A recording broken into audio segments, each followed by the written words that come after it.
Hello mga ading, so narinig ko nga yung aso kong kumakahol ng mahina at alam ko nagugutom na siya.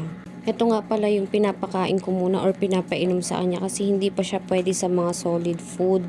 Nilagyan ko nga rin pala yan ng dextrose powder para naman hindi siya mabilis manghina. Dahil nga sobrang lala ng sipon at ubo niya, matamlay at nahihirapan pa rin siyang huminga. Ganon din kapag nakain siya. Sinubukan ko nga rin pala siya pakainin ng yung giniling na bigas tapos lalagain lang. Kaso nga lang parang mas nahihirapan siyang kumain kasi medyo malagkit nga yun. Kaysa naman ibigay ko ay tubig lang, bumili na lang ako ng gatas para naman may konting lasa. Si Tiny nga pala ay 4 months old pa lang. Habang pinapainom ko nga siya ng gatas niya, sinasabihan ko siyang lumaban. Kasi sasama pa namin siya sa labas at igagala pa. Hindi pa nga pala nakakalabasan si Tiny pero natamaan talaga siya ng distemper. Dahil nga nakikita ko si Tiny lumalaban, gumagawa rin ako ng paraan para tulungan siya. Nga pala yung kikitain namin dito sa paggawa namin ng video ni Tiny is panggagamot din namin sa kanya at pambibilin din namin ng other na gamot para sa kanya. Yun lang, bye bye!